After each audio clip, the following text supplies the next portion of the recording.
It's my pleasure. Good to see you.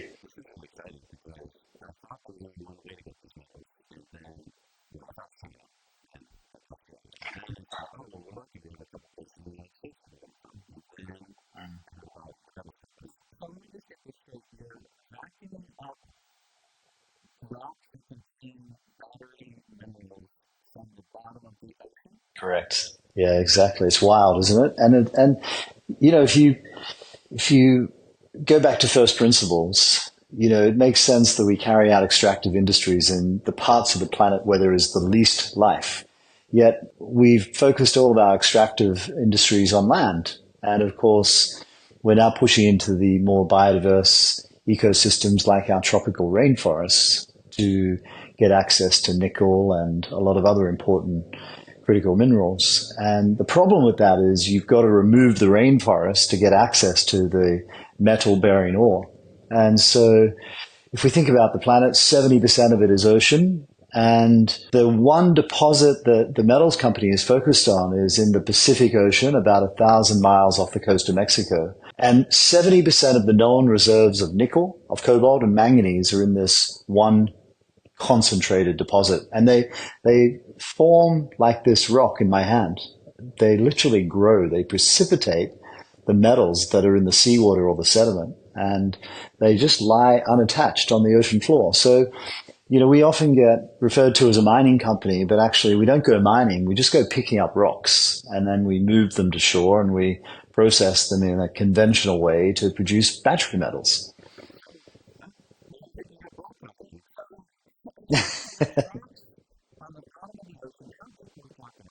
We're talking 4,200 meters.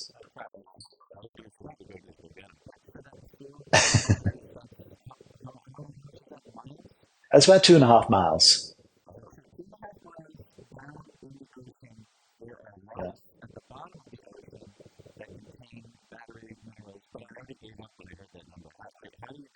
Yeah. Well, they solved some of the technical issues when the industry almost got started in the 1970s. And we do it the same way, just a whole lot more reliably. And we put a robot on the seafloor. We have a production vessel that floats on top. And it's a little bit like harvesting a paddock of wheat. The production vessel just moves along slowly.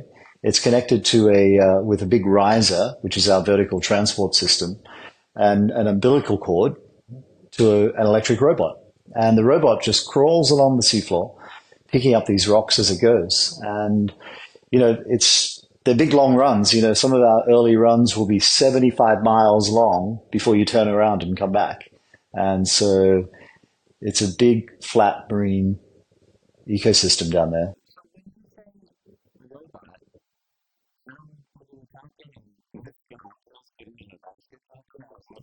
It actually, well, our job was to find the most efficient way to pick up these rocks at industrial scale, but with the lightest impact. And so what we use is an engineering principle known as the Coanda effect. And what we do is we fire a jet of water at these nodules, which creates an inverse pressure. And so we actually lift the nodules. So we don't go down and scour the seafloor. Because they sit on the surface and they're unattached, when we fire this jet of water, it means that we pick them up with the greatest efficiency and the lightest impact. And, you know, I think that will only become more and more efficient. We then separate out the sediment and leave the majority of it behind. And then we pump the nodules up to the production vessel using water as the transport mechanism. And so, this is a two-dimensional resource. So it's really quite unique because normally on land, you have to imagine what's underground. And you do that by drilling hundreds and then thousands of holes. Whereas for us, we take pictures of it, we survey it, and we send, smart technology down there that flies along the seafloor, taking imagery. And then we are able to use that imagery to estimate how much we have. And we know that on two of our license areas, we have 1.6 billion tons of these rocks. And that's enough to electrify the entire USA light passenger fleet if you are using a 811 chemistry for, say, a 75 kilowatt battery. So it's a really big resource.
Well, they have high grades of nickel and copper and cobalt and manganese. And the amazing thing is that 100% of this nodule in my hand, we turn into saleable material.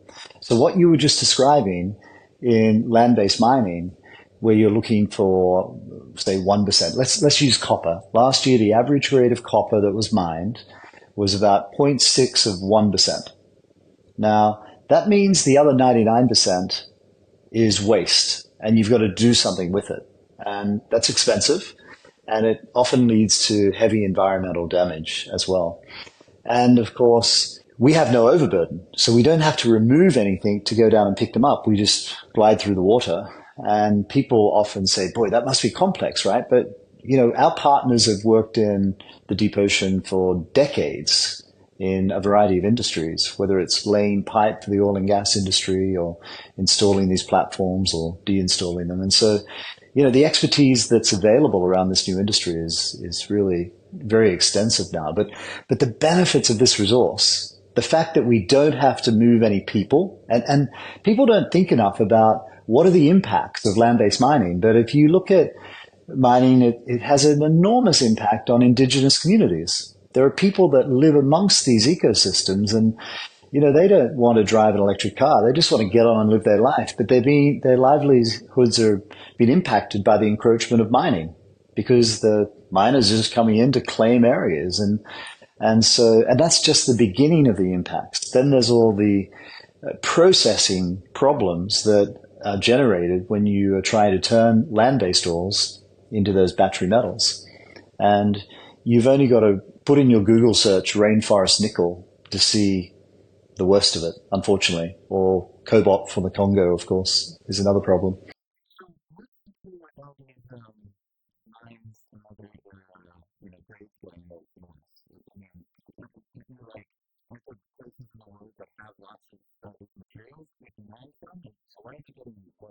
Well, it's getting worse because you go to the most obvious place and get the best grade, and you mine that early. And then over time, you go to the less quality material because you want your capital paid back as quickly as you can. And the problem with that, of course, is that, if you've got to move twice as much dirt to produce the same amount of material or copper that you produced 10 years ago, then your costs go up a lot and your impacts go up a lot as well. And, that's, I mentioned about copper, zero point 0.6 of 1% was the average grade last year. If I put the nickel and cobalt and manganese into copper equivalents here, we're well over 7% copper equivalent. So, or if I did the same with nickel, we're well over 3% nickel equivalent. So the grade of this is just off the charts compared to land-based comparisons. And so we think it's the best use case. And, I get the amazement. It's like, what? These rocks are just sat here? And, the story is great because they were discovered way back in the 1870s by the British who wanted to know what was on the bottom of the seafloor. So luckily the steam piston had been invented. So they sailed around the world on the HMS Challenger for 4 years with a basket on a rope off the back, like a dredge.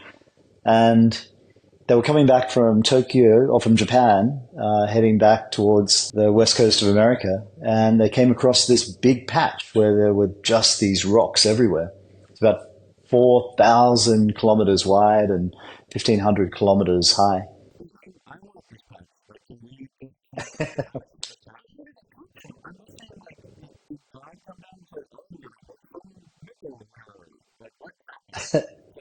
You know, this is Mother Nature at her best, right? Because if you think about most ores, they form through volcanogenic activity, or in the case of laterites, through wet leaching over many millions of years.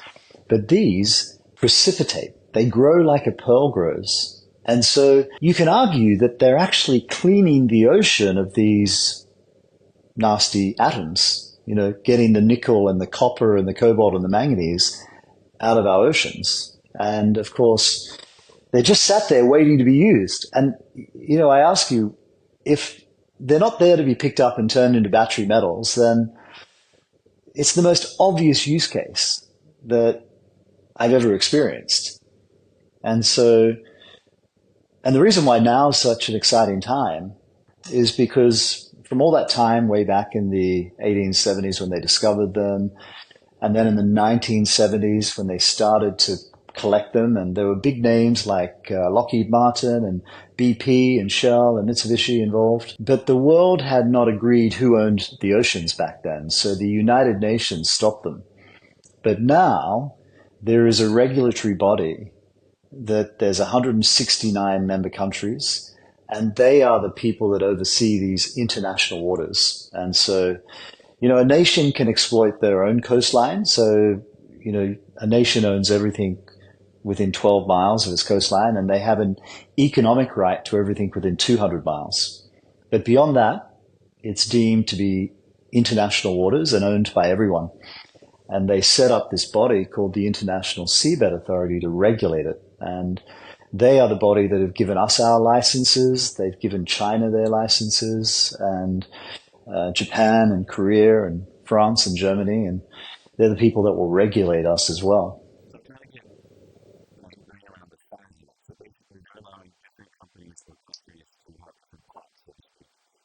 Mhm. Yeah, so to claim an area, you have to be a signatory to the United Nations Convention of the Law of the Sea, which means a sovereign, and be a member of the International Seabed Authority. Or you need to be sponsored by a member.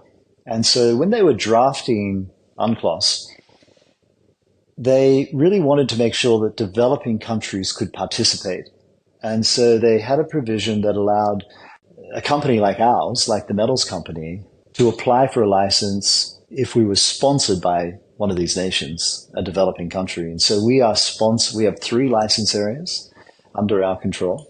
They're 75,000 square kilometers in size, and they're sponsored by developing nations. And one of those nations is Nauru, and the other is Tonga, and the other is Kiribati. And they are Pacific Island nations that have had contributed nothing to climate change, yet are in the front line to be impacted by the effects of climate change through rising sea levels. And so it's a really cool aspect of this industry that the benefits are going to be shared with the nations that need it most. And so that's what we're in the busy part of doing. And for our sponsor nations, they will receive royalties, they'll receive taxation income when we're in production, and jobs and training opportunities. And it really provides them hope to be able to diversify, and provide a better, brighter future for their generations to come.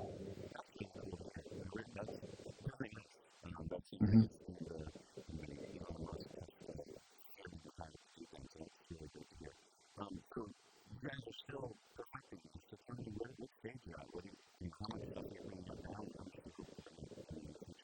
Yeah, so now we have exploration licenses, and we're busy now completing the application to move into the exploitation phase.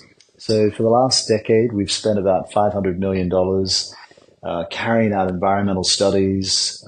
In 2022, we were demonstrating our commercial production system. So we already have our first production vessel, the Hidden Gem. And we were out there hoovering up these rocks. We had another boat out there filled with scientists who were observing the impacts. And we had like 50 devices in the water.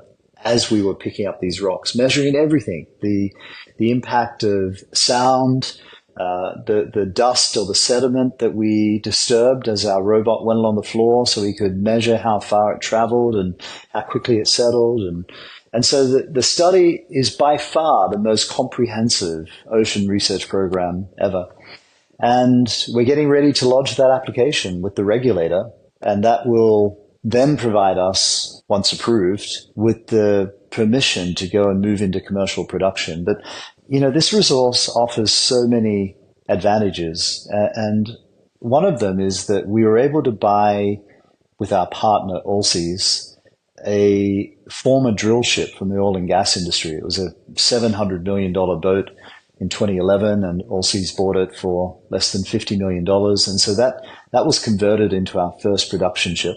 But when we moved them to shore, one of the things I love most about, this resource is that it's mobile. So normally you have to build everything around where your land-based resource is. But in our case, what we do is we pick up the rocks and we put them on a ship, and that ship can go anywhere. It can go north, south, east, or west. Now, we've been working very closely with an existing processor of rainforest nickel in Japan and also in Indonesia. And what we've proven is that the way we process these is the same way that you process rainforest nickel. So the natural extension to that is that we can replace rainforest nickel with our nodules in those existing, already built processing facilities in Japan and Indonesia. So we don't have to go and spend the money to build that. We don't have to go through the permitting process. But really importantly, we can also start preserving and slowing down the expansion of that horrible rainforest nickel mining. And, that's going to lead to really improved environmental benefits because we can measure everything we do. And, we know that we can produce a kilogram of nickel at a fraction of the environmental cost compared to land-based, whether that's CO2 emissions or the amount of water we use or the sequestered carbon we impact. And, those measurements are going to really be valuable in the future. And I think customers are going to want to buy products that are made with the lowest impact metal supply as opposed to the highest, because it doesn't make sense to be doing your bit for the transition to buy an electric car if it's come at the cost of rainforest destruction and moving out indigenous people. So this is really the best of the best situation. And so we're working very closely with a variety of companies in Indonesia, and as we are with this company in Japan. And that means that we can get into production faster, and we don't have to go and build one of those big processing facilities, which no one wants to do.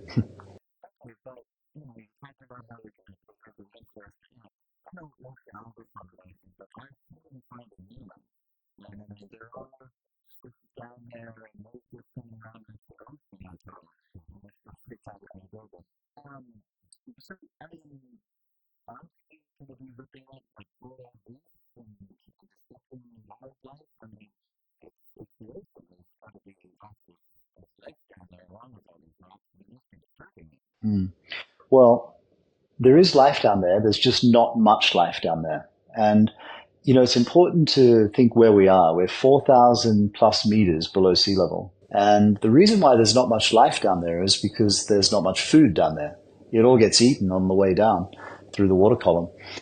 And in fact, if you measure the amount of life as biomass, which is a very rudimentary measurement of living matter, there's about 10 grams of biomass per square meter.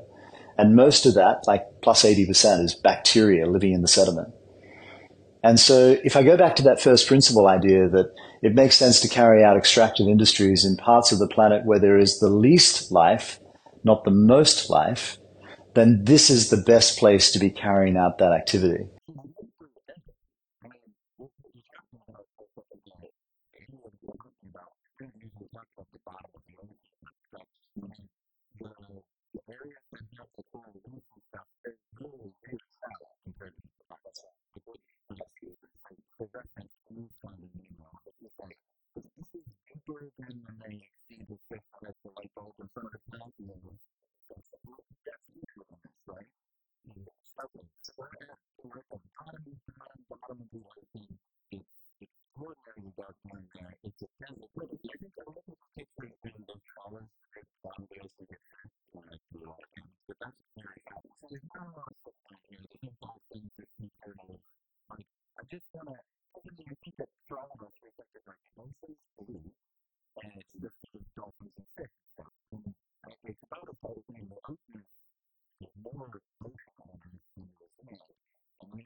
That's right. And there's not much life down there, but there is some life in the form of this bacteria, in the form of some sponges and some jelly-like creatures that, sit around on these nodules, but there's just not much of them.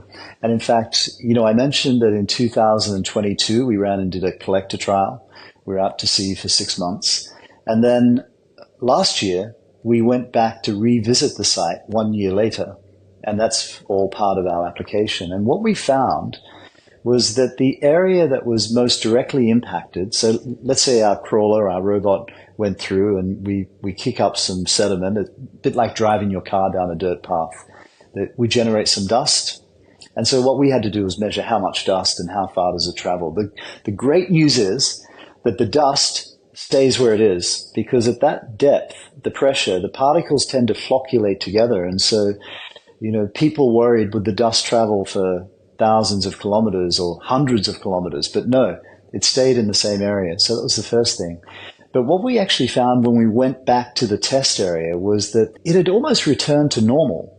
Areas that were most directly, like right next to our collector tracks, that had quite a high sedimentation cover, were now free of sediment. And we're still drawing those conclusions, but I think what happened was that because there's so little food down there, that when you disturb it, the critters go, hey, there's something going on over yonder. Let's get the worms moving over that way, because we're looking for food. And so, there's an argument to say that actually, collecting these rocks may help make it more productive. And that's the beauty of doing this ocean research and ocean science. And of course, it's also the beauty of having a regulator that can make everyone play by the rules. And that regulator has already set aside about 2 million square kilometers into these protected zones. And there's about 1.3 million square kilometers under exploration license at the moment. So much more is protected. And that's the beauty of having a regulator, because we will be held to account, as will the people that follow us. China are moving quite quickly into developing their areas as well. And of course, what everyone wants to see is the marine environment protected, you know?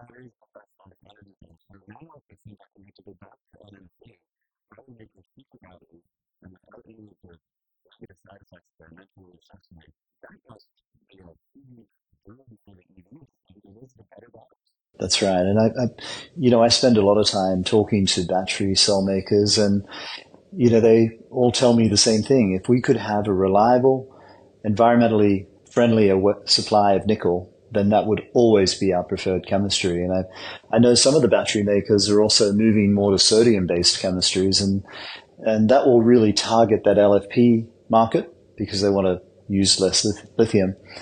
But they'll have nickel in their cathode, and we don't have any nickel in the LFP batteries. And so, and of course, nickel is mainly used to make stainless steel, of course, but it makes a damn fine battery. And, I think if battery makers had a reliable, affordable supply, that's their chemistry of choice.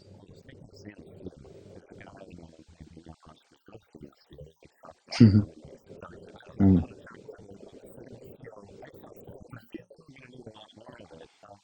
Yeah.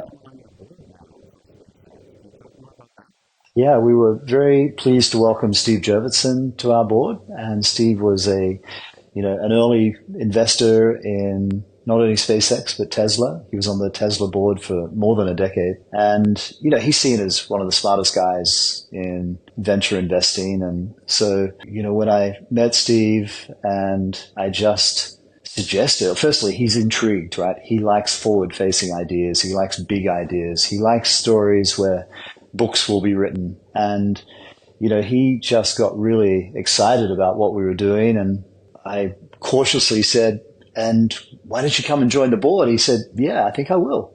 And so, that was a great moment for us. And he's proving to be, obviously he has a great insight, a great mind, but he also knows some really cool people. And, so that's pretty helpful.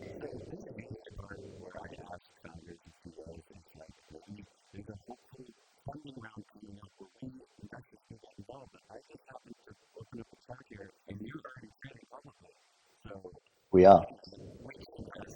Yeah, TMC is the ticker, and it's been a pretty tough road as a public company, I must say. But we are lucky to have a group of key shareholders who continue to support the business. And our last three capital raises were dominated by insiders, and we're all in it for the long haul. I think it's got the potential to be the most valuable and most respected metals company on the planet. We certainly have a resource that could enable that. And, you know, our commitment is to get this into production as quickly as possible. And obviously being a public company means people can participate. And, we're excited to always welcome new investors into the story.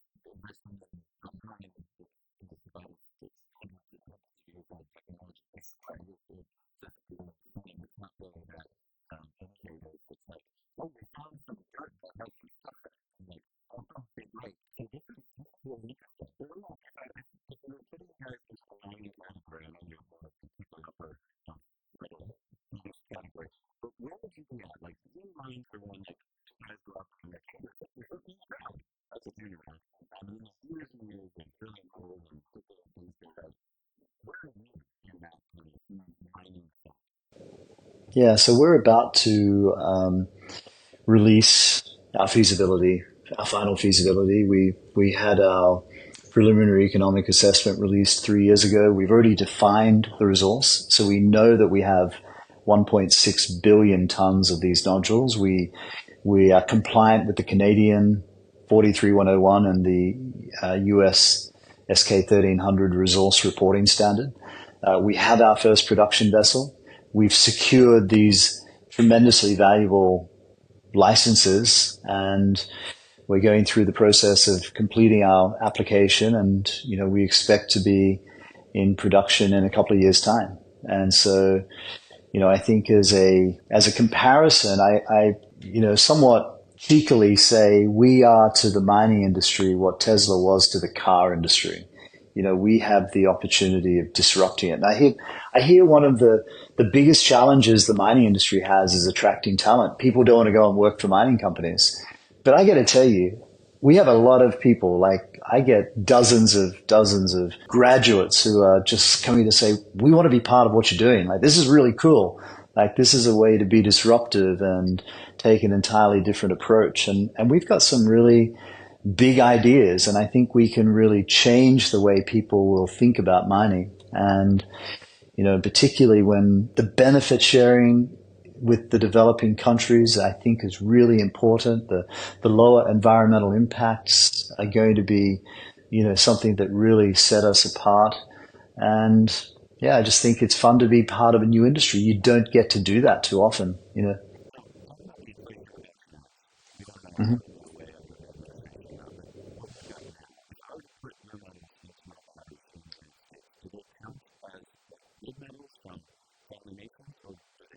So we've signed a deal with a group in Japan, and Japan is a partner, and so yes, those metals would comply. Indonesia does not, but we think that's something that will change, particularly for nodule feedstock, because, of course, America doesn't have a supply of these metals. And so I spend a lot of time in DC now, and the message is really simple. This resource could make America mineral independent, like shale made America energy independent. And it's right off the coast of Mexico, and you've got a NASDAQ listed company who can help America secure this position. And so one of the ways we might do that is by sending the nodules to places like Indonesia to be first pass processed, and then bring that intermediate material into the United States with the IRA incentives to go with it. Because the reality is, no matter how much America wants to, build this ecosystem,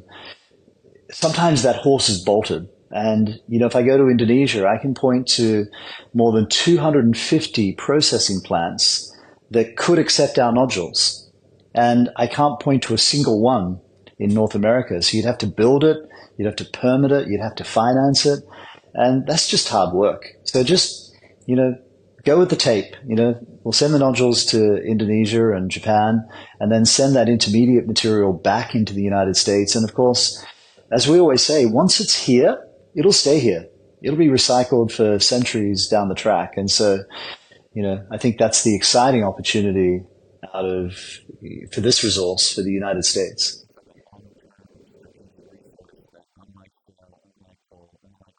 Yeah, correct.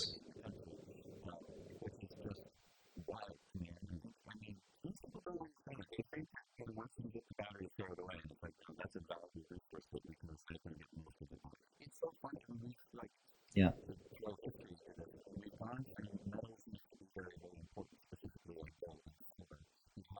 Mm.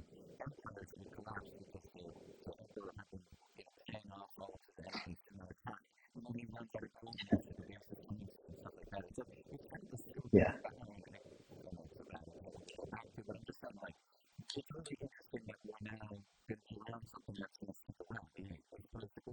Mm.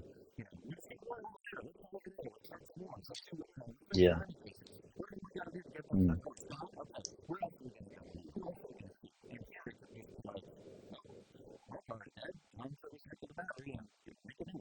Yeah.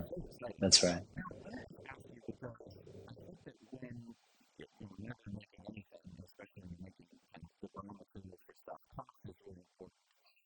Mhm.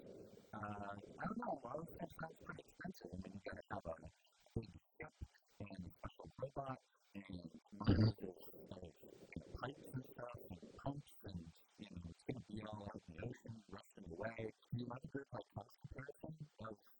Mm. Yeah, our studies show that we'll be in the bottom quartile of the cost curve, and that's where you need to be, right? And but if you just think about what is it that delivers that, firstly, the grade of this is so much higher compared to land-based ore bodies. So there's more revenue per ton of material. But then, you know, that's where Indonesia has also been really helpful, because I would say, for those who are interested, Indonesia banned the export of their nickel laterite ore in 2015 or 16. So, because it used to all go to China. And so when they banned it, China came to them. And I mentioned there's 250 of these processing plants that could take our nodules. A lot of them were Chinese. And then the Indonesians started to build them. And so what that means is that when every other economy, costs have been going high and capital costs are going high as well. In Indonesia, it's been the opposite. You've got actual costs are going down there. And so that's very advantageous for us, because, if I had to process these nodules in North America at the first phase, it wouldn't be able to compete with the costs in Indonesia. So let's take advantage of that, and then we can refine them into battery precursor material in the United States. And the same with offshore. We were able to, get a repurposed drill ship for our first production vessel. But actually, when you think about it, water is quite a cheap material to go through. And a lot of people don't appreciate just how complex land-based mines are. Okay. You've got to build, sometimes you can spend years and years just building what's called the shaft to where the metal ore body is. And you have to build all the roads and the rail and the ports and the train lines and places for people to live and the water supplies and everything else. And so we don't have to do that. We convert a boat and we sail it on out there and we're in production 7 days later. And so, there are some, in the early days, of course, there'll be some slightly higher costs. Hopefully that'll be offset by the higher revenue. But as scale comes into it, we think costs will, go down dramatically and it'll be highly profitable. I mean, we can make money at nickel where nickel is. And what you're seeing in the rest of the world is that the nickel producers are all starting to, slow down or be put on ice because they can't compete with Indonesia. But with nickel in the $15,000 mark, we can still make money. So, and being polymetallic is also helpful because, we make money out of nickel, we make money out of copper and cobalt and manganese. And so sometimes they're all going in the one direction, but often one's going one way and the other's flat and the other might be down a bit. And so they kind of offset each other very nicely. So it helps with the economics as well.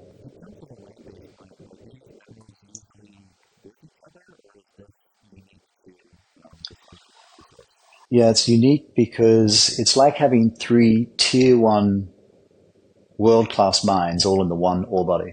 It's like having a world class nickel, world class copper, and a world class manganese mine. So cobalt tends to be the byproduct for nickel or copper, and so they'll be together. But no, you don't find deposits like this on land. Mm.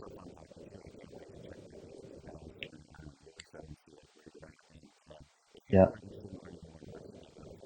yeah. Our website is metals.co, and you can find us on Instagram or Twitter, and you'll find a massive resource library there. And yeah, please come along for the journey. Cheer us on. Yeah, yeah. Likewise. Thanks for your time.